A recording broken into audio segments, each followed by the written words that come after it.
अजितदादा पवार साहेबांचा मुख्यमंत्री अजितदादा पवार साहेबांचा सकाळपासून कोणी मिळालं नाही.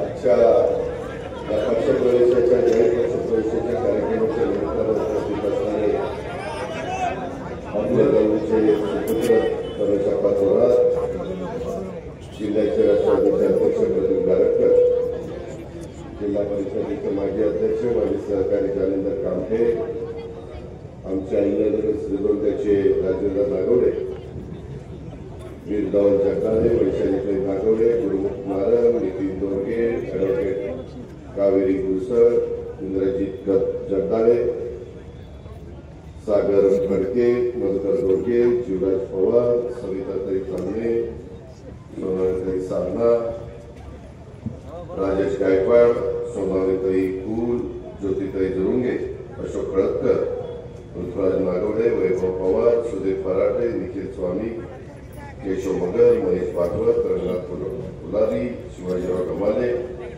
अनेक माझ्या दाऊद शहरामध्ये पूर्व पश्चिम या सगळ्या भागामध्ये काम करणारे उपस्थित असणारे सर्व माझे सहकारी, खऱ्या अर्थाने ज्यांच्या पक्षप्रवेशाच्या निमित्तानं वसुबारसचा महत्वाचा दिवस दिवाळीचा असताना देखील मी आलो ते आपल्या सगळ्यांचे सहकारी स्वप्नील भैया शहा, त्यांचे सर्व सहकारी, मनोज भाई फडतरे, त्यांचे सर्व सहकारी, आमचे भाऊकी बंधू पवार, त्यांचे सर्व सहकारी, गावशेठ पिली व त्यांचे सहकारी, ओम शेलार, त्यांचे सर्व सहकारी, मनीषाताई नेर्लेकर, त्यांचे सर्व सहकारी, वैशालीताई जांभळे, त्यांचे सर्व सहकारी, तसंच वसंतराव साळुंखे, संजय शिंदे, जावेद सय्यद, ओम शेल,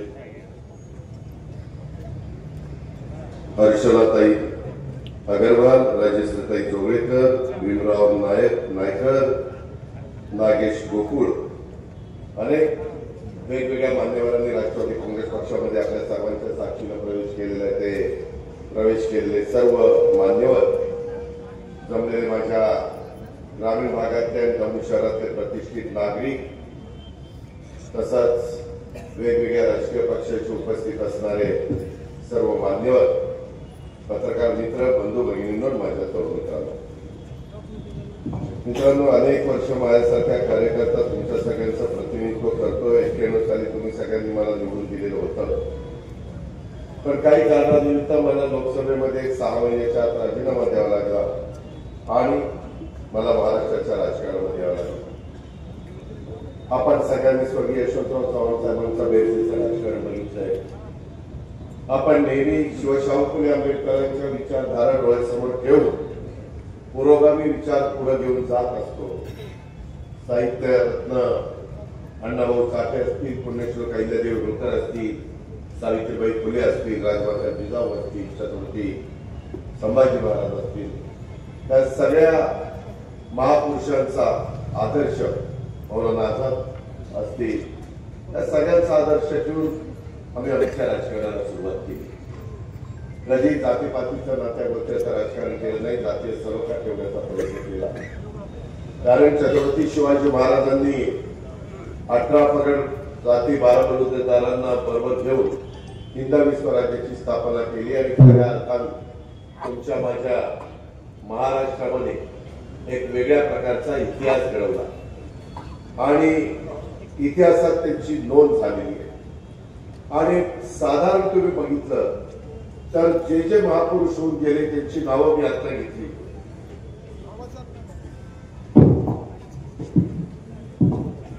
माझा आवाज जात नाही म्हटलं,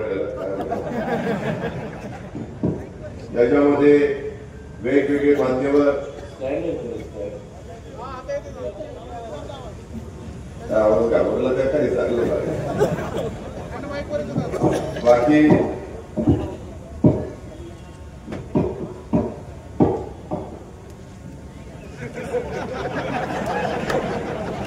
ज्याचं काम त्यानेच करू. तरुणकरांनो, एक एकंदरीतच काम करत असताना आपण सगळ्यांनी बघितलंय की त्या रस्त्यानेच आपल्याला गेलं पाहिजे. दौंड कसं बघितलं तर एक महत्वाचं जंक्शन, संपूर्ण महाराष्ट्र आणि भारताला जोडणारं इथलं जंक्शन. आपण कुठूनही कुठल्याही भागामध्ये जाऊ शकतो.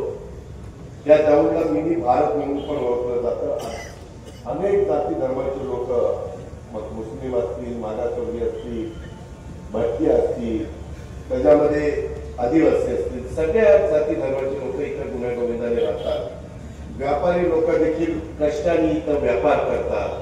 आता दुसऱ्या तिसऱ्या पिढ्या पुढे आलेल्या नवीन पिढी व्यापारामध्ये पडलेली आहे आणि याच्यातून एक रेल्वेचं चांगलं साधन, त्याचबरोबर आपला अहिल्यानगर टू दौंड रस्ता हा महत्वाचा रस्ता आता चांगला झालेला आहे. आपल्या इथनं पुणे सोलापूर रस्ता जवळच गेलेला आहे 9-10 किलोमीटरवरून. त्याच्यावर तिथं आपण नॅशनल हायवेला जोडलं गेलेलं आहे.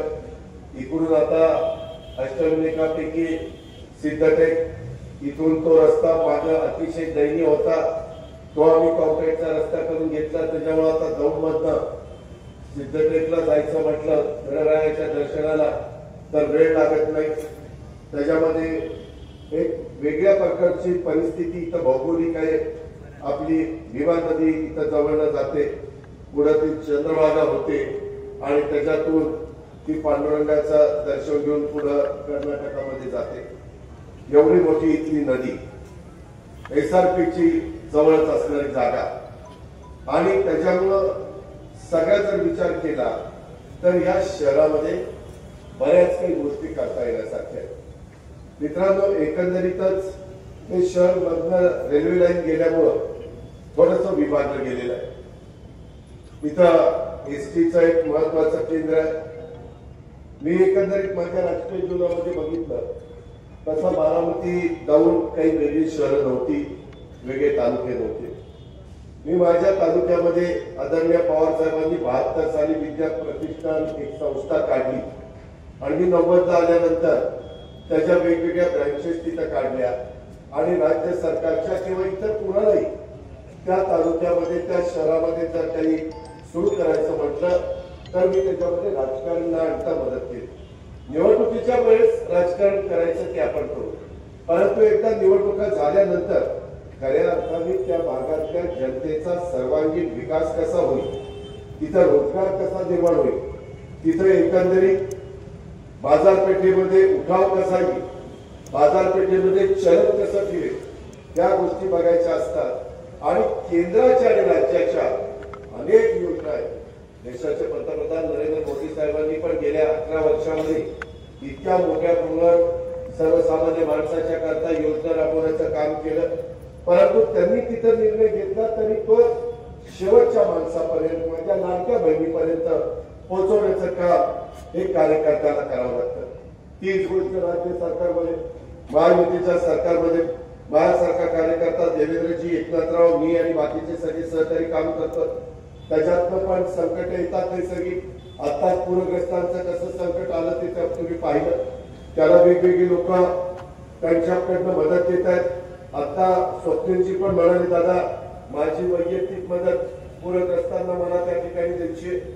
परवा पुणे जिल्हा मध्यवर्ती सहकारी बँकेचं बोर्ड आमच्या मंत्रालयामध्ये आलं होतं. त्यांनी 1 कोटी 26 लाख रुपयांची मदत ही तिथल्या पूरग्रस्तांच्या करता केली.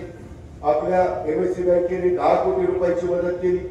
सगळे जे काही अधिकारी कर्मचारी त्यांनी 1 दिवसाचा पगार तिथं दिला. आता 1,55,500 रुपये हे 555 हे मुख्यमंत्री सहाय्यता निधीला आमच्या स्वप्नील भैयांनी त्या ठिकाणी दिलेले. मी त्यांचा मनापासून आभार मानतो. त्यांना आभाराची पावती तर ते आपण त्यांनी दिलेले आहे. आता दिवाळी चालू आहे, त्याही लोकांची दिवाळी झाली पाहिजे म्हणून परवा मी पुण्याच्या पुणे मर्चंटच्या सगळ्या लोकांनी मोठ्या प्रमाणात तिथं चिवडा आणि लाडूची पॅकेट्स, काही गाड्या तिथं मी त्यांना झेंडा दाखवण्याचं काम केलं आणि ते तिकडे गेले. कसली संकट आली तरी आपला महाराष्ट्र ज्या संकटग्रस्त भागाला मदत करायला मागे पुढे बघत नाही, हा आपल्या सगळ्यांचा इतिहास आहे. ही आपल्या सगळ्यांनी बापदादांची आपल्याला शिकवण. आणि मित्रांनो, ज्या पद्धतीनं सगळं चाललेलं असताना आज मात्र इथं काहींनी उल्लेख केला. मला इथं पोलीस दल आहे, पोलीस दलांनी त्यांचं काम करावं. कायदा सुव्यवस्था चांगली राखण्याच्या करता ज्याचं चुकत असेल जे डॉक्टर बाबासाहेब आंबेडकरांचं जे संविधान आहे ते संविधान त्याचा अपमान करत असेल, जर बाबासाहेबांनी दिली घटना आज जगातली सर्वोत्कृष्ट घटना अशा प्रकारची ओळखली जाते, जगाचं सर्वोत्कृष्ट संविधान म्हणून त्या संविधानाकडे बघितलं जातं. आणि अशा प्रकारे असताना तिथं मात्र काही जण वेगळ्या प्रकारचा प्रयत्न करतात आणि तिथं कुठेतरी गालबोट लावण्याचा प्रयत्न करतात. मला या पक्षप्रवेशाच्या निमित्तानं शासनाच्या विविध विभागाला सांगायचं आहे, सरकार येत असतं, सरकार जात असतं, सगळेच जण कायम त्याच ठिकाणी राहतात अशातला भाग नाही. जसं 4 दिवस सासूचे असतात तसे 4 दिवस सुनेचे पण येत असतात. हे आम्ही लहानपणापासून ऐकत आलेलं. आणि त्याच्यामुळं आपण कधी सत्ता असली म्हणून मस्ती पण दाखवू नये आणि सत्ता नसली म्हणून नावलेट पण होऊ नये. हे चालूच असतात. किती वर्ष आपण हे सगळं बघत आलं, परंतु लोकांची कामं होतात की नाही? आपल्या इथल्या शेतीचा आणि पिण्याचा पाण्याचा प्रश्न सुटतोय का? आपल्या इथल्या लोकांना मूलभूत गरजा नीटपणे आपल्याला देता येतात का? आपल्या इथं विकासाच्या दृष्टिकोनातून काम होत आहे का? दर्जेदार अशा प्रकारच्या इमारती माझ्या 9 शहराच्या वैभवामध्ये भर घालणाऱ्या इथं उभ्या राहतात का? या सगळ्याचा विचार करायचा असतो. मगाशी माझ्या आधी काही वक्त्यांनी उल्लेख केला, पिंपरी चिंचवड असंच मला 91 साली तिथं खासदार लोकांनी केलं, 92 साली ते शहर मी ताब्यामध्ये घेतलं आणि 2017 पर्यंत मी तिथलं नेतृत्व केलं. अनेक महापौर, उपमहापौर, स्टँडिंग कमिटी चेअरमन, सभागृह नेता असे अनेक पदाधिकारी, पीएमटी चेअरमन वगैरे मी केले. खूप जणांना संधी दिली, वेगवेगळ्या जाती धर्माच्या लोकांना दिली. तिथं कुठेही भेदभाव केला नाही आणि त्या शहराचा चेहरामोहरा बदलण्याचा प्रयत्न केला. आज त्या शहरामध्ये मेट्रो धावते, आज त्या शहरामध्ये रस्ते रुंद झालेले, डबल फ्लायओव्हर झालेले, उद्यान आहेत, क्रीडांगण आहेत, तिथं शिक्षणाची दालनं उघडली गेलेली, वेगवेगळ्या प्रकारची नाट्यगृह तिथं उघडली गेलेली, तिथं इंडस्ट्री मोठ्या प्रमाणावर आलेली, उद्योग नगरी आणि कष्टकऱ्यांची नगरी. तिथंही जसं आपल्याला दौंडला म्हटलं जातं मिनी भारत, तसं पिंपरी चिंचवड मध्ये देखील खूप जण तुमच्या माझ्या मराठवाडा, विदर्भ, उत्तर महाराष्ट्र, त्याच्यामध्ये पश्चिम महाराष्ट्र, सगळ्या कोकण, सगळ्या भागातील लोक आहेत, इव्हन राज्याच्या बाहेरचे पण लोक आहेत. परंतु अतिशय चांगल्या प्रकारचं ते शहर आपण करण्याचा प्रयत्न केलेला आहे. परवाच तुम्ही बघितलं असेल, मी तिथं सकाळी 6 वाजल्यापासून वेगवेगळ्या भेटी गाठी, कुठं काय राहिलंय, कुठं काय नाही.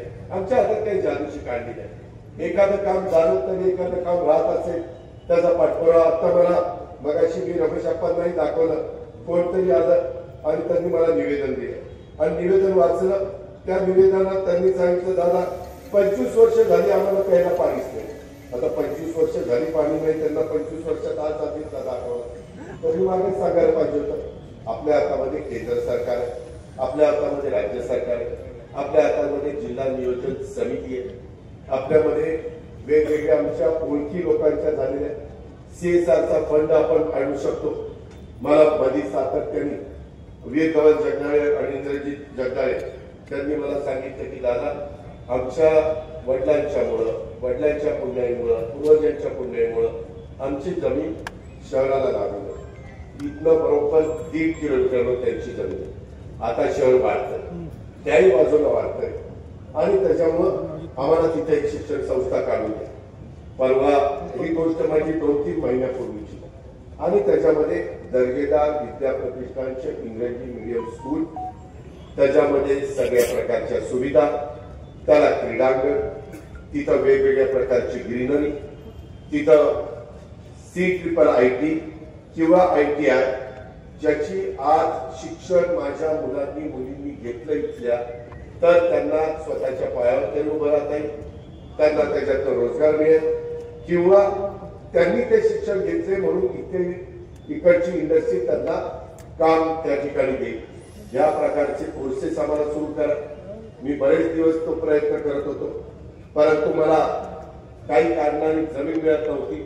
परवा मात्र 4 एकर जमीन त्यांनी मला दिली आणि तिथली ओपन स्पेस आणि बाकीची 7 एकर जमीनमध्ये ग्राउंड आणि बाकीचं इथनं रेल्वे गेलेली. रेल्वेला काहीतरी 30 मीटर सोडावं लागतं, 30 मीटर. आणि मग ते राहिलेल्या भागामध्ये मी CIIT किंवा ITIचं जे सांगितलं ते त्या बाबतीमध्ये करता येईल. मगाशी स्वप्नील भैयांनी पण बोलत असताना काही गोष्टीचा उल्लेख केला आणि मी का तुम्हाला सांगतो की हे सगळं करत असताना तुम्ही आता बिगवड रोडनी गेला. माझं ते सिनामास पूर्वीचं नाव होतं, तिथं एक त्यांनी मला हायस्कूल इमारत दिली होती, तिथं मी शाळा काढलेली होती विद्याप्रतिष्ठानची, पण ती बिगवड पासून लांब होती. आता मला इकडच्या बाजूला जमीन मिळाली आणि तुम्ही बघितलं डोंगराच्या पायथ्याला इतकी सुंदर वास्तू मी उभी केलेली आहे, बघितली ना. त्यामध्ये इतकं दर्जेदार शिक्षण आम्ही देतो, ग्राउंड केलेले सगळ्या काही सुविधा. मित्रांनो, अलीकडच्या काळामध्ये बुद्धिमत्तेला म्हणतोय, गुणवत्तेला म्हणतोय, वशिलाचे दिवस मागच संपलेले. आता PDCC बँकेचे इथं रमेश आप्पा थोरात बसले. पुणे जिल्हा मध्यवर्ती सहकारी बँकेमध्ये 3-4 महिन्यामध्ये 1000 मुलं मुली भरायची. किती? 1000. पण पूर्वीसारखं आप्पांनी यादी दिली, हा ह्याला चिटवा त्याला चिटवा, त्याला लावा त्याला लावा, असं नाही. आता 4 कंपन्या MKCL आणि वेगवेगळ्या त्या कंपनी मार्फत परीक्षा घ्यावी लागते. आमचा प्रयत्न आहे, मी आता बँकेत नाहीये, पण माझ्या विचाराचं तिथं बोर्ड आहे. दिगंबर दुर्गाने, सुनील चांदेरे, आप्पा, दत्ताभाऊ भरणे, सगळे बाकीचे सहकारी ते बघतात. मी त्यांना सांगितलं की घेताना आपल्या 13 तालुक्यातले आणि 2 शहर पुणे आणि पिंपरी चिंचवड या भागातले जे कोणी मेरिटचे असतील त्यांची लेखी परीक्षा आम्ही घेतो 90 मार्काची. 5 मार्क मला वाटतं तोंडी परीक्षेला आणि 5 मार्क हे त्यांच्या क्वालिफिकेशनला आहे, काय त्यांचे सर्टिफिकेट वगैरे आहे कशा पद्धतीनं. असे ते मध्ये काही परीक्षा झाल्या, आता पुन्हा परीक्षा होणार आहे. उद्याच्या स्थानिक स्वराज्य संस्थांच्या निवडणुका संपल्यानंतर एक अग्रगण्य बँक, राज्याची महत्वाची बँक म्हणून जिची ओळख आहे, त्या बँकेने सातत्याने अवर्ग कमवलेला आहे आणि ती बँक माझ्या शेतकऱ्याला 0% व्याजाने 3 लाखापर्यंत पीक कर्ज देते. वेळेत परतफेड केली तर ती बँक माझ्या बचत गट महिलांना 4% व्याजामध्ये सवलत देते, बरोबर ना. आणि जर माझी शेतकऱ्यांची मुलं शिकत असतील तर त्यांनी काढलेल्या शिक्षणाच्या कर्जाला 6% हे सवलत आम्ही तिथं देतो. अशा पद्धतीची ती बँक आहे. त्याच्यामधनं आज आता मी सचिवांना मला कोणीतरी सांगितलं 15,000 दिले दिवाळीला, मी पुन्हा 10,000 रुपये वाढवून द्यायला सांगितले. 25,000 रुपये दिवाळीचा एक बोनस म्हणून किंवा सानुग्रह अनुदान म्हणून तिथं आपल्या सचिव लोकांना जिल्ह्यातल्या द्यायला सांगितले. मित्रांनो, या पद्धतीने संस्था चालतात आणि हे सगळं करत असताना मी मगाशी का तुम्हाला सांगितलं, माझ्या बारामतीमध्ये देखील पूर्वीच्या काळामध्ये फक्त साखर कारखान्याचं छत्रपती माळेगाव सोमेश्वरचं पेमेंट झाल्यानंतर दिवाळीच्या बाजारपेठेमध्ये उठाव यायचा. तुमच्यातल्या कितीतरी व्यापाऱ्यांची नाती होती माझ्या बारामतीमध्ये, माझ्या बारामती तालुक्यातल्या व्यापाऱ्यांची नाती होती इथे. तुमच्यातले कितीतरी मुलं मुली शिकायला माझ्या परिसरामध्ये येतात. आज मी कृषी विज्ञान केंद्र आणि त्याची जनरल बॉडी पवारसाहेब आम्ही सगळेजण होतो. तिथं अतिशय दर्जेदार असं शिक्षण देण्याचा प्रयत्न करतोय. क्रीडा विभागामध्ये आमची मुलं मुली विद्याप्रतिष्ठानची कृषी विकास प्रतिष्ठानची नैपुण्य मिळवत आहे. आम्ही ऍग्रिकल्चरल कॉलेज आहे त्याच्यातली काही मुलं मुली आम्ही नेदरलँडला पाठवतोय. नेदरलँडची मुलं आम्ही इकडे बोलवतोय, त्यांना इकडचं शेती कशी आहे, तिकडची शेती कशी आहे. मी आज सकाळी 6 वाजता तिथं कृषी विज्ञान केंद्रावर गेलो. थोडासा अंधार होता, 6:15 जरा दिसायला लागलं आणि तिथं मला आधुनिक पद्धतीचा कृषक म्हणून जो कार्यक्रम आहे, मी मधल्या काळामध्ये आता दत्ताभाऊ भरणेला कृषी खातं दिलेलं आहे. ते दिलेलं असताना दत्ताला सांगितलं, दत्ता तुझी डाळिंबाची बाग उत्तम आहे, तुझी केळी उत्तम आहे, तुझी द्राक्ष उत्तम आहे, तुझा ऊस उत्तम आहे. आता फक्त तुझा असून चालणार नाही, माझ्या शेतकऱ्यांचं देखील सगळ्यांचं तसं झालं पाहिजे. त्याकरता निधी लागेल, तो देण्याची जबाबदारी ह्या अजित पवारची आहे. पण माझ्या शेतकऱ्यांना योग्य पद्धतीचं वेगवेगळं मार्गदर्शन करण्याचं आणि AI म्हणजेच कृत्रिम बुद्धिमत्ता म्हणजेच आर्टिफिशियल इंटेलिजन्स याचा वापर आता जगात सुरू झाला. मित्रांनो, मी आता माझा स्वतःचा 70 एकर ऊस माझ्या आणि माझ्या नातेवाईकांचा सगळ्यांचा मी ते पाहतो. तो त्या ठिकाणी 86,032 आणि काही ठिकाणी 265 लावला. त्याच्यामध्ये माझं नेहमीचं ऍव्हरेज होतं 70 टन. मला त्यांनी सांगितलं आता तुमचा ऍव्हरेज 100 टनाच्या पुढे जाईल. माग गेले 2-3 वर्ष आम्ही 1000 शेतकऱ्यांच्या इथं प्रयोग केले, ते सक्सेस झाले. मी तुमच्याकडे प्रयोग करा म्हणून सांगायला आलो नाही. मी पहिल्यांदा आमच्या भागामध्ये केलं, ते यशस्वी झालं. आता मी सांगतोय महाराष्ट्राला, माझ्या दौंड तालुक्याला, माझ्या 72 शेतकऱ्याला, माझ्या त्या लाडक्या बहिणीला, की तुम्ही जर शेती करत असाल तर या पद्धतीने शेती करा. परवा तुम्ही पेपरला वाचलं असेल, VSI ला मीटिंग होती. त्याच्यामध्ये शेतकऱ्यांना पहिल्यांदा 9,250 रुपये भरायचे होते. 9,250 रुपये हेक्टरी ते VSI भरणार होतं. बाकीचे काहीतरी 6,000-6,500 साखर कारखाना भरणार होता. असा हेक्टरी 25,000 रुपये खर्च येतो. पण ठिबक आधी असलं पाहिजे, नाहीतर ठिबकचा खर्च वाढतो. आणि त्यामध्ये आपल्या इथल्या जमीन थोड्याशा चोपण व्हायला लागलेलं, त्याच्यामध्ये क्षार वाढायला लागलेले. आपल्या इथलं नदीचं पाणी आता आम्ही सिवरेज ट्रीटमेंट प्लांट मोठ्या प्रमाणात बसवतो. तिथं काळवट जमीन असताना, ब्लॅक कॉटन सॉइल असताना पाणी मर्यादित घ्यावं लागतं. मित्रांनो, तिथं ते मशीन तुम्हाला सांगतं की आज पावसाची परिस्थिती आहे, आज पाणी पिऊ नका. ज्या दिवशी वापसा असतो त्यावेळेस ते मशीन सांगतं आज 15 मिनिटच पाणी चालू ठेवा. पिकाच्या मुळाला पाणी दिलं जातं. त्यामध्ये तीच गोष्ट आम्ही बाजरी मक्याच्या बाबतीमध्ये केलेली आहे. मका त्या पद्धतीनं केली तर एकरी 70 क्विंटल मका निघते. तुम्ही म्हणाला झालं काय टाकून आलं का? मी टाकून आलेलो नाही. टाकून आलेला मला भेटून हातात हात गेला, त्याला मी रामराम केला, रामकृष्ण हरी केलं.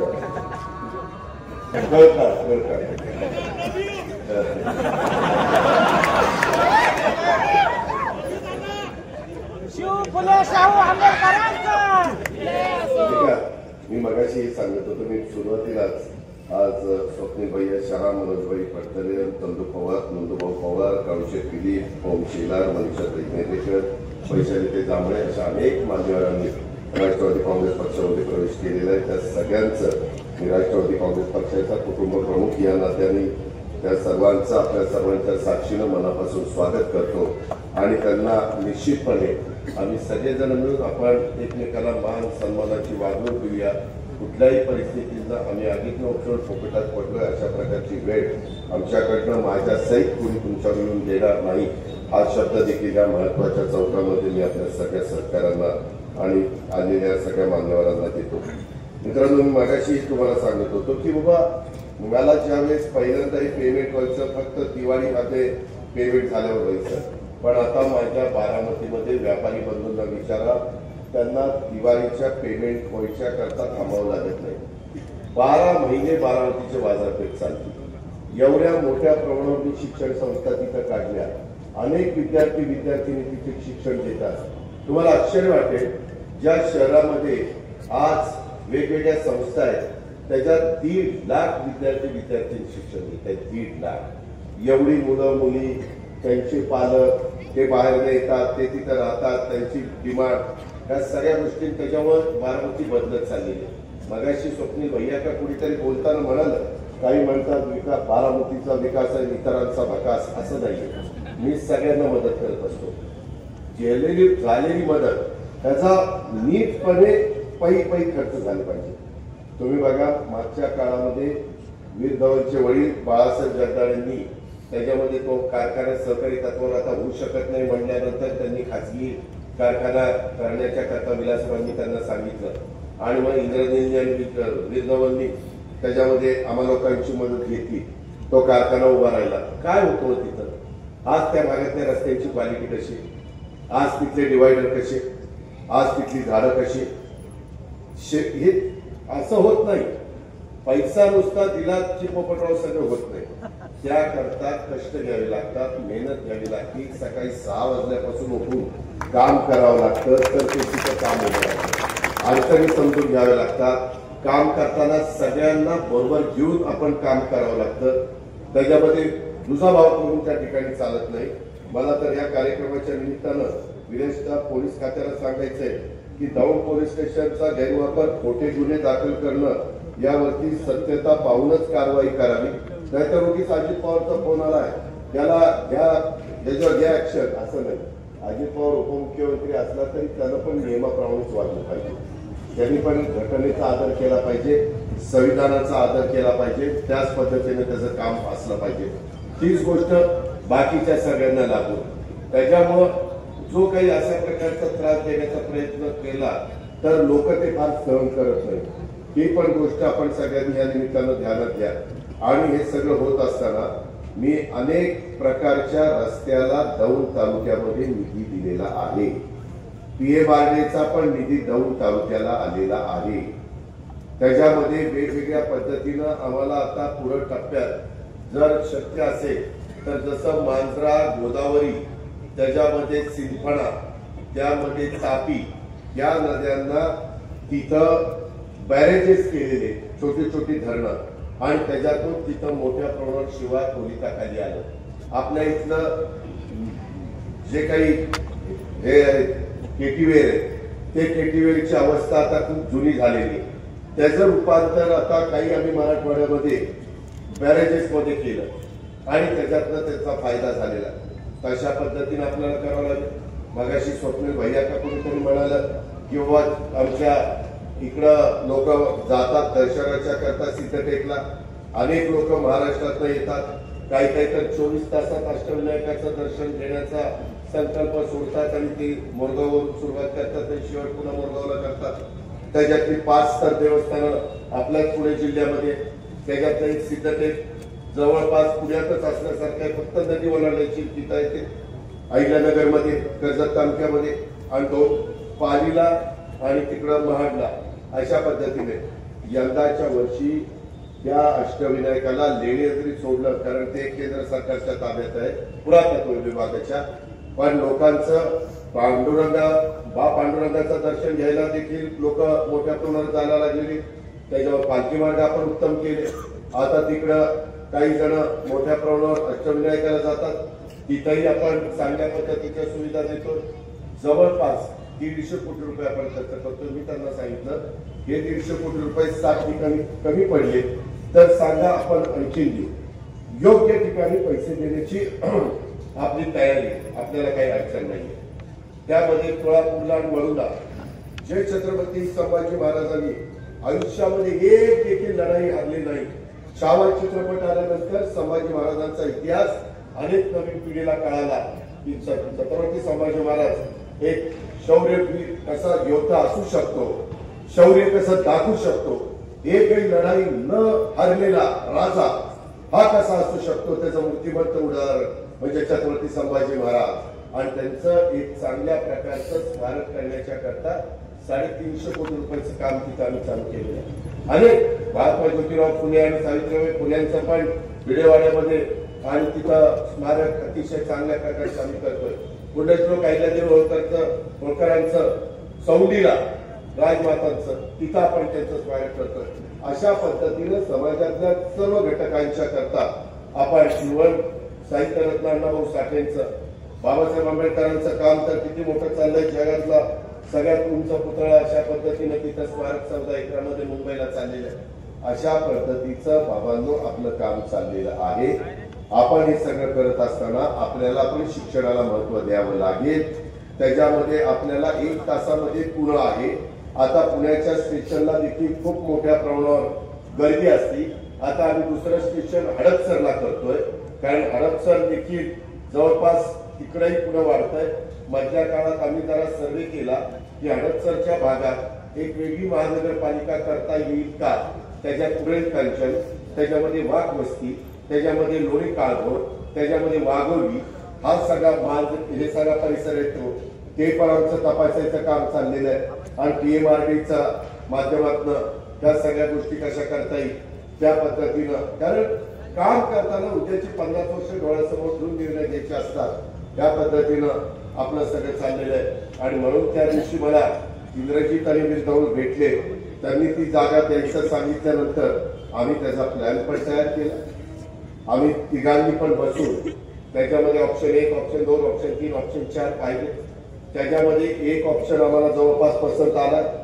तो करायचं म्हटलं तर साधारण तिथं 25 कोटी रुपये खर्च येतो. मित्रांनो, मी मागच्या काळामध्ये माझ्या अनेकांच्या ओळखी झालेल्या आहेत. काही मोठे मोठे उद्योगपती आहेत, ते CSR देतात, त्यांचे करोडो रुपयाचा त्यांचा प्रॉफिट आहे. मी त्यांना म्हटलं की माझ्या भागामध्ये काही मला मदत थोडीफार करावी लागेल. त्यांनी सहज सांगता सांगितलं, ठीक आहे दादा, एखादं काम मला द्या. म्हटलं किती कोटीचं काम देऊ?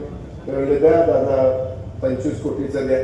मी म्हटलं ठीक आहे, 25 कोटी पण कमी पाडलं, तुम्ही बोललाय, पहिलं सुरुवात करू आपण 25 कोटीला, पुढाही झाल्यावर पुन्हा मी तुम्हाला जास्त माहिती.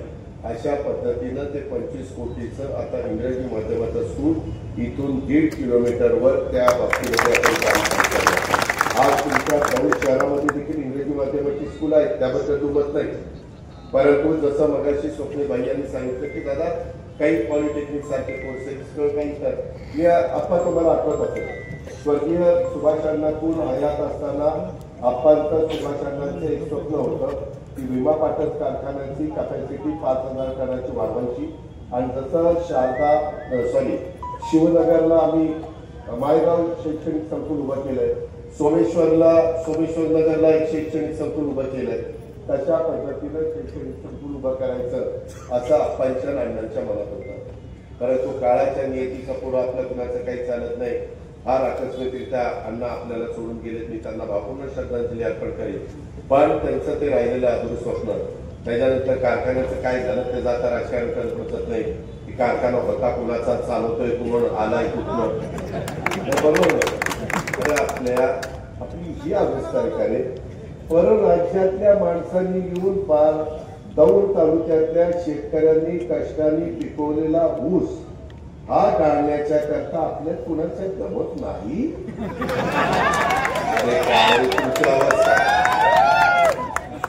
हे काय सगळ्या दुनियेला जमत, तुम्हाला जमत नाही म्हणजे कुठेतरी तुम्ही कमी पडला.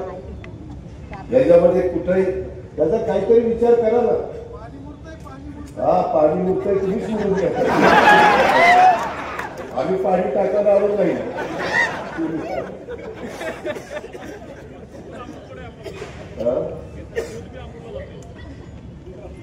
ठीक आहे, आता शेवटी आपले जात आपले जोड. मित्रांनो, शेवटी आपल्या भागातल्या मुलांच्या मध्ये, मुलींच्या मध्ये, कर्तव्यवान माणसांच्या मध्ये कर्तृत्व आहे, सगळं काही आहे. फक्त योग्य पद्धतीची संधी योग्य ठिकाणी योग्य लोकांना द्यायची असते. आणि मग उगीच म्हणत बसायचं नाही.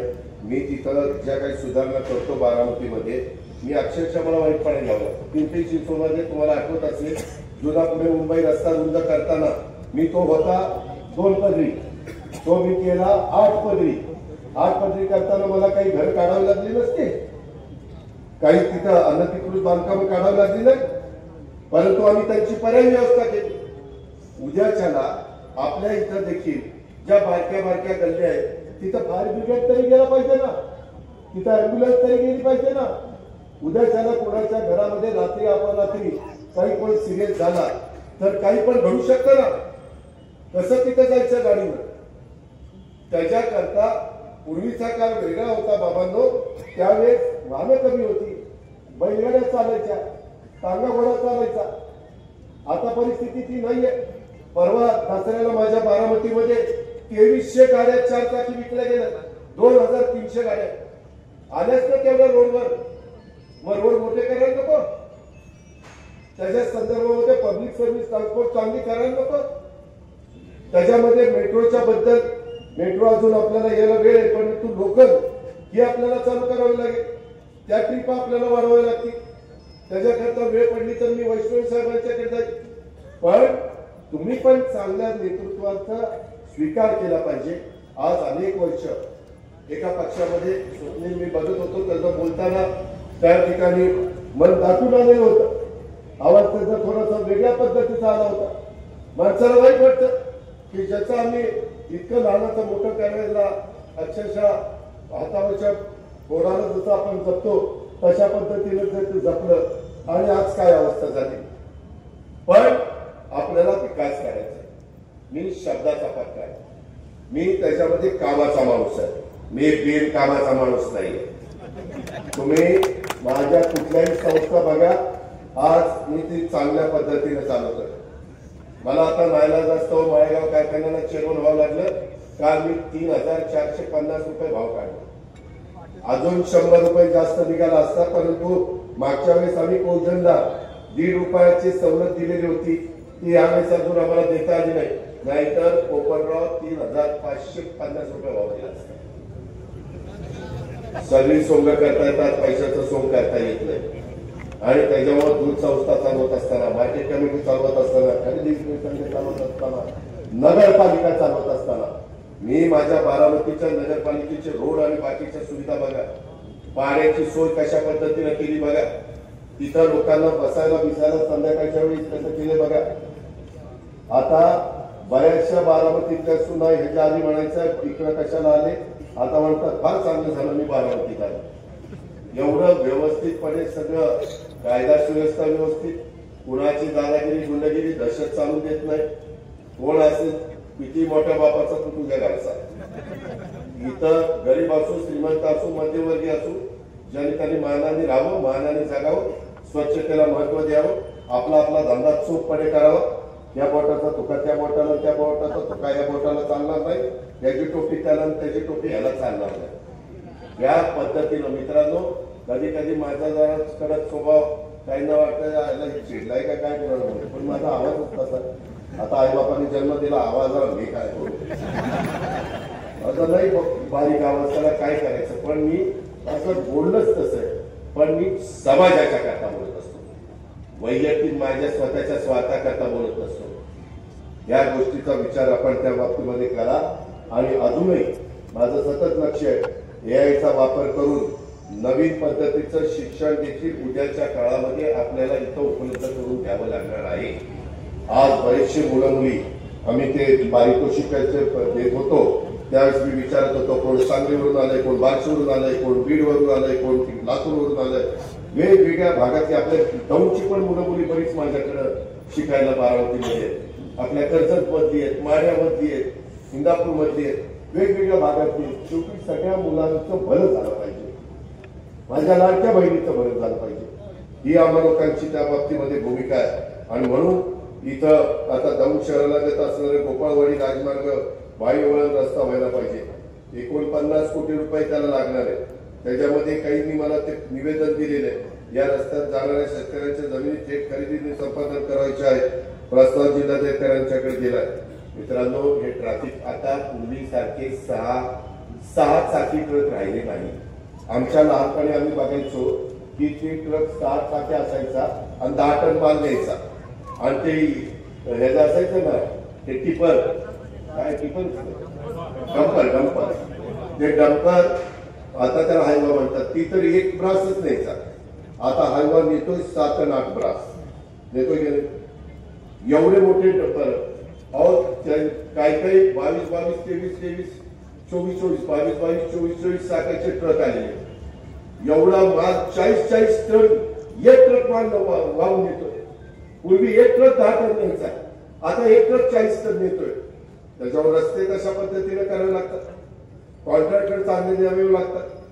त्याच्यात राजकीय हस्तक्षेप करून चालत नाही. नाहीतर तुम्हाला भेट कशाला भेट, त्याला कसं काम करू द्या ना, नाहीतर काम सुरू नाही करायचं. आता सरकारी काम आहे त्याला सुरू करू दे, असं नाही चालत. दर्जा त्याच्याशिवाय राहत नाही. उद्यानाची जागा रिझर्वेशन असेल, उद्यानं झाली पाहिजे. क्रीडांगण मुलांना मुलींना खेळायला झाली पाहिजे. पूर्वीच्या काळामध्ये सगळेच पट्याकडे असायचं, कुठेही गोट्या खेळायचे, कुठे विटी दांडू खेळायचे, कुठेही भोवरे खेळायचे. आताच्या पोरांना गोट्या माहित नाही. गोट्या माहिती असते दुसऱ्या असते माहिती, विटी दांडू माहिती नाही. विटी काय दांडू काय माहिती, कसं दांडू कसली विटी भावना तर माहितच नाही. त्याच्यामध्ये सुरपाट्या माहित नाही. त्याच्यामध्ये पाकिटं ठेवायचो आपण. पाकिटं कसली पाकिटं? या पद्धतीनं त्या गोष्टी चालायच्या. ठीक आहे, काळ बदलला, काळानुरूप आपल्याला बदललं पाहिजे. आपल्याला पण चांगल्या सवयी लावून घेतल्या पाहिजे. पण कुणाच्या आई जाऊ नका. काय जण ती मोबाईल हातात, कुणी बोलतंय काय, आई काय म्हणते, बाप काय म्हणतो, काय नाही, याचं डोकं तिथंच चाललंय. काय दाबते त्याचं त्यालाच माहिती आणि काय पाहते त्याचं त्यालाच माहिती. म्हणजे हे आहे ना, हे समाजाला बिघडत आहे. त्याच्यावर काही मध्ये पंतप्रधानांच्या कानावर ही गोष्ट गेल्यानंतर काही ते असतात ना खेळ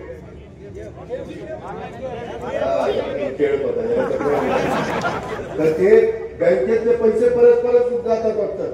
मी काय झालं, ते बीडला माझ्याशी कोणतरी म्हणालं, ते पूरग्रस्त भागांना भेटायला गेलो होतो. इथनं सुरुवात केली पाण्यापासून आणि असाच बीड बाराशिव करत बीड मध्ये गेलो. तिथं एक भगिनी रडत आली, म्हणली दादा माझा नवरा मध्ये गेला, माझं मूल आहे, 2 मुलं आणि माझा फोन होता आणि माझ्या नवरा गेल्यानंतर ते विम्याचे काहीतरी पैसे मिळाले होते, बँकेत ठेवलेले होते आणि ते पैसेच आता बँकेत नाही. तिथे एसपी होते. एसपीला म्हणलं याचा मी आजचा मुक्काम आहे माझा बीडला, तुम्ही याचा तपास करा. एसपीने दुसऱ्या दिवशी सकाळी सांगितलं, म्हणजे बाप दादा त्याच्या पोरग ती कुठला खेळ असतो ना, पबजी काय ती खेळत होता आणि त्याच्यात ते सगळे 1.5-2 लाख रुपये हारला आणि ती तसंच फोन कोणाची ऐकून टाकला. ती असली काय त्याच्यावर आई बापांनी पण हार कारख्यांवर विश्वास ठेवू नका असल्या बाबतीत. त्याला जरा समजायला लागल्यानंतर फोन बिल काय द्यायचं ते द्या. पण किंवा त्या फोनला लॉक बिक करतात, कोड असतो, काय असतं, बरंच काही असतं, त्या पद्धतीनं करा. काय की आपल्याला जे काही कळत नाही त्याच्यापेक्षा पोरांना जास्त कळायला लागेल. बारकी मुलं देखील इतकी स्मार्ट आहेत आणि इतकी प्रॉम्प्ट आहेत, त्याच्यामुळं आपल्याला या पद्धतीनं इव्हन ड्रग्स, अलीकडे ड्रग्सचं प्रमाण वाढलेलं, ते पण कुठं होत असेल तर लक्षात आणून द्या. आम्ही त्याच्या संदर्भामध्ये काय करायचं ते करू. पोलिसांना सांगू, पोलिसांनी ऐकलं नाही तर तिथल्या पोलीस स्टेशनच्या PI वर ऍक्शन घेऊ, तिथल्या DYSP वर ऍक्शन घेऊ. मी त्यांना सगळ्यात जास्त गाड्या दिलेल्या आहेत पोलिसांना. 30-40 कोटी रुपयाच्या गाड्या आणि इन्फ्रास्ट्रक्चर पोलिसांना देतो. करा ना काम, चांगलं कायदा सुव्यवस्था ठेवा ना. लोकांना, माझ्या आई बहिणींना कुठेही फिरत असताना भीती मनामध्ये राहता कामा नये. तुमचा आदरयुक्त दबदबा राहू द्या का गुंडांच्यावर.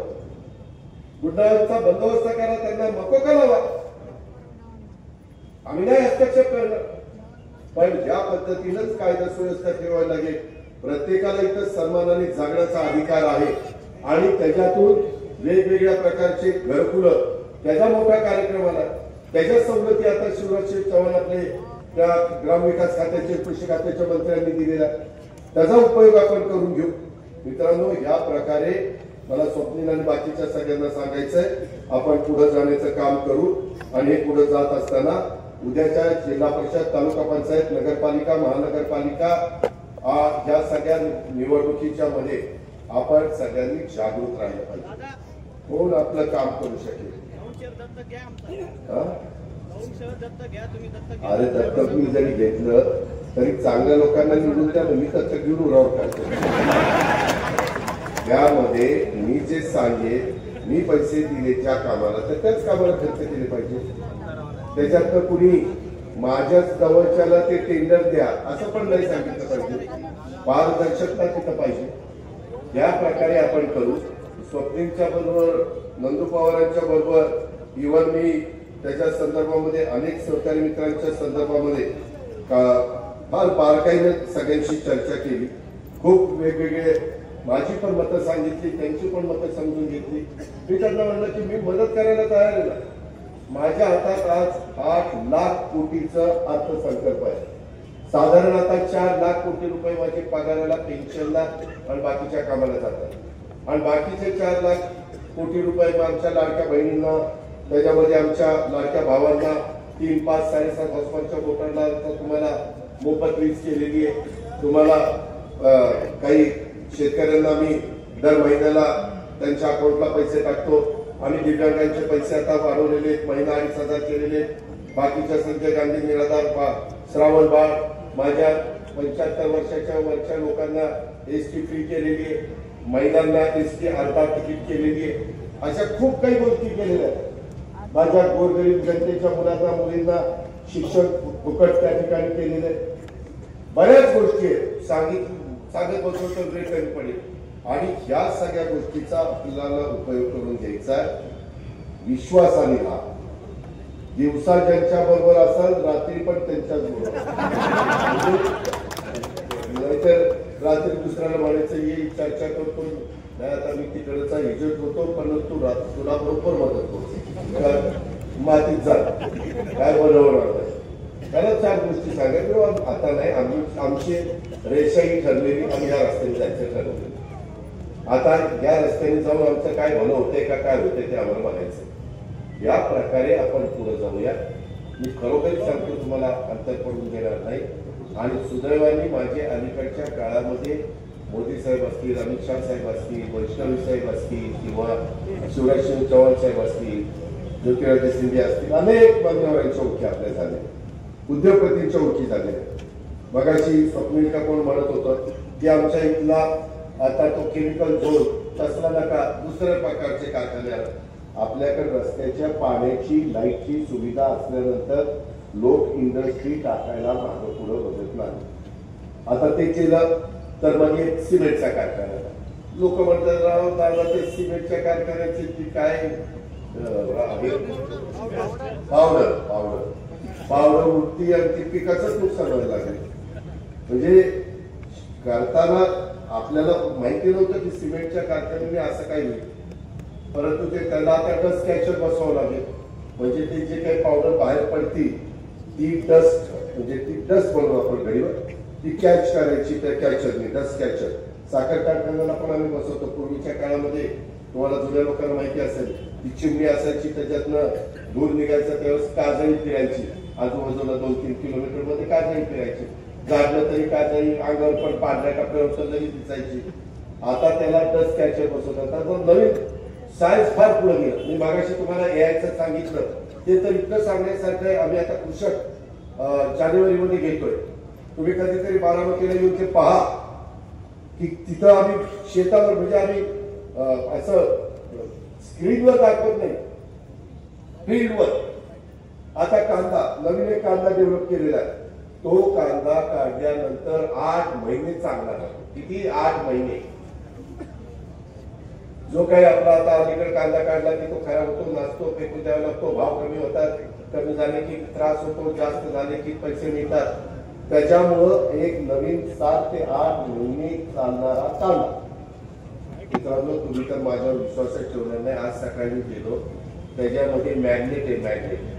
त्याच्या आधी आता आम्ही तिथं प्रयोग केले, त्यामध्ये हवे आणि मुळांवरनं ती पिकं काढायची, ग्रीन हाऊस मध्ये ती काढली जात होती. आता ते मॅग्नेट असं ते झाडेवर खाली मॅग्नेट, त्याला पाणी पण नाही, माती पण नाही, तरी भाजीपाला येतो. हे सिद्ध जगामध्ये झालेलं आहे. त्याच्यामुळं आपल्याला टप्प्याटप्प्याने आम्ही पण, मी जे सांगतो त्याच्यामध्ये तुम्हाला मी पीडीसीसी बँकेकडून देखील कर्ज मिळवून देईल, तुमची करायची तयारी असेल तर. नाहीतर लागण करायची तिकडं आणि इकडे येऊन गप्पा आणायचं. अप्पा असं काय बोलत होता कोणाला माहिती. दादानी जरा माहितीच बोललेलं दिसते. आणि ती परदेशात जाऊन काय करत, अरे तुला काय करायचं, तुझ्या रानात म्हणजे गाजर जाऊन काय करायचं. पहिला धंदा पाणी चांगलं कर, 2 पैसे कमव, पोराबाळांना चांगलं शिक्षण दे, कुटुंब मर्यादित ठेव, पैठक वाढून बसू नको, चांगलं शिक्षण दे, चांगला कपडा लत्ता दे, चांगलं निर्व्यसनी राहा. पण दुनियाच्याच चर्चा, याचं काय झालं, त्याचं काय झालं, त्याचं काय व्हायचं ते होईल, तुझं काय झालं ते बघतात. त्याच्या खाली जळते, त्याचं तिसरं चाललं. हे असं बाबांना करू नका, हे तुम्ही तुम्हाला सांगायला. पण मी सांगेन कारण आपण एका परिवारातले एका घरातले, शेवटी आपला समाज पुढे गेला पाहिजे, आपल्या दौंड तालुक्यात शहर पुढे गेलं पाहिजे, जिल्हा पुढे गेला पाहिजे. अशा पद्धतीनं आपण त्या बाबतीमध्ये पुढं जाऊया, पुढं करूया. आज या सगळ्यांच्यामुळं निश्चितपणे आपल्याला सगळ्यांना मदतच होणार आहे. त्याबद्दल मला दुमत असायचं कारण नाही. उद्याच्या काळामध्ये योग्य माणसांना तिथं उमेदवारी देण्याचं काम, काही तरुण रत्नांना संधी देण्याचं काम, काही अनुभवी लोकांना संधी देण्याचं काम, हे पण आम्ही त्या बाबतीमध्ये करू. आणि मित्रांनो, मी ज्यावेळेस तुम्हाला सांगत असतो त्यावेळेस मी करून दाखवलेलं आहे. माझ्या सगळ्या संस्था उत्तम चाललेल्या आहेत. माझी शेती जाऊन बघा उत्तम आहे. माझं कामकाज उत्तम आहे. मी कुठंही मला अस्वच्छता चालत नाही, मला खोटं काम चालत नाही. मला अधिकारी जरा टरकून असतात का, तर याला खोटं कपत नाही म्हणून मी अधिकाऱ्यांना कशी वागणूक देत नाही. जर अधिकाऱ्यांनी चुकीची माहिती दिल्यावर मी फायलावर घेतो, पण त्यांनी नीट वागल्यानंतर आपण पण त्याला रिस्पेक्ट देतो. त्यांनी आमचं काम करावं, आमच्या लोकांची हेलपाटे वाचवावीत. जर काम होत नसेल तर पहिल्यांदा सांगावं हे कारण आहे, त्याच्यामुळे तुमचं काम होत नाही, काय आम्हाला वाटणार नाही. नाहीतर हेलपाटेवरही ते आम्हाला मारतात आणि मग म्हणतात नाही होत. अरे मग चालया पहिल्यांदा काय झालं तर सांगायला की बाबा हे होणारच नाहीये, ही नियमतच बसत नाहीये. आम्ही कशाला 4 हेलपाटे मारले असते. आमचा वेळ जातोय, आमचा पैसा खर्च होतोय, आमचं इंधन जातंय, सगळंच काही त्या बाबतीमध्ये नुकसान होतं. या पद्धतीनं दौंडकरांनो आपण सगळे मिळून काम करूया अशी माझी आपल्याला सगळ्यांना आग्रहाची विनंती आहे. काय करत नाही मला ते काम देतो करू तुला, मग काम होण्यासारखं आहे का? नाहीतर जे आलं तू काम सांगायचं तो होण्यासारखं म्हणायचं काम होत नाही. काम होण्यासारखं असेल तर त्याचे डिटेल्स मला दे. आता उद्या शनिवार आहे, परवा रविवार आहे, नंतर मला वाटतं लक्ष्मीपूजन, पाडवा आणि भाऊबीज अशा 5 दिवस आता प्रत्येक जण आपण कामात राहणार आहे. पण मी तुम्हाला दिलं तर आता माझं इथं OSD आणि प्रायव्हेट सेक्रेटरी पण आहे, त्यांना दिलं तरी चालेल किंवा कुणाकडे माझ्यापर्यंत पोहोचल असं बघ आणि त्या पद्धतीनं आपण करू. मला परवा कुरकुरची पण लोक सांगत होती, दादा आता म्हणजे रात्री इकडं पाणी सोडतात त्या काय त्या केमिकल्स फॅक्टऱ्यांचं आणि त्याच्यामध्ये प्रदूषण होतंय, एवढा त्रास होतोय, बोर खराब झाले. मी आता तिथं पोल्युशन बोर्डाला सांगणार आहे आणि त्या कंपन्यांनाही सांगणार आहे किंवा तुम्ही 2 पैसे कमवता कमवा, आमचं काही म्हणणं नाही. पण ते पैसे कमवत असताना आमच्या कुरकुरकरांना का त्रास देत आहे? की वाऱ्याने सगळं तिकडं वास जातोय, त्यांचं आरोग्य धोक्यात आलंय ना. पैसा कमवायचा हे नाही आणि आमच्या लोकांनी त्यांचं आरोग्य धोक्यात घालायचं, असं नाही चालणार. त्या प्रकारे जर कुणी करत असेल तर त्याचा बंदोबस्त आपण त्या बाबतीमध्ये करू, ही पण ग्वाही मी आपल्याला सगळ्यांना देतो. आणि आता एका चांगल्या रस्त्याने शिवशाहू फुले आंबेडकरांच्या विचारधारेने सगळ्यांचा मान सन्मान ठेवून कुठेही एकमेकाच्या बद्दल दुधेपणाची वागणूक न दाखवता आपण सगळेजण काम करत राहू. त्याकरता तुम्ही मला साथ द्या, मी तुम्हाला साथ देईन. मी कुठेही त्याच्या बाबतीमध्ये कमी पडणार नाही. माझ्याकडचा कुठला माणूस चुकला तर मी त्यालाही बाजूला करायला मागं पुढे बघणार नाही. पण या पद्धतीनं आपण दौंड शहराचा, तालुक्याचा आणि दौंड स्टेशनचा तर जंक्शनचा पण मी आता दिल्लीला गेल्यानंतर वैष्णव साहेबांना पत्र देतो. कारण आता आम्ही बारामतीचं स्टेशन चांगलं केलं, आपल्या पुण्याचं स्टेशन चांगलं झालं, आता दौंडचं पण स्टेशन आपण चांगलं करून तिथं बऱ्याच गोष्टी करण्याचे गरजेचं आहे. त्या पद्धतीनं केल्यानंतर अजून त्याच्यातनं दौंडच्या उलाढालीला मदत होणार आहे, दौंडच्या रोजगार निर्मितीला मदत होणार आहे. ते काम आम्ही सगळेजण करून दाखवू, हा शब्द मी तुम्हाला दिवाळीच्या निमित्तानं देतो आणि पुन्हा एकदा सर्वांचं स्वागत करून थांबतो. जय हिंद, जय महाराष्ट्र, जय राष्ट्रवादी.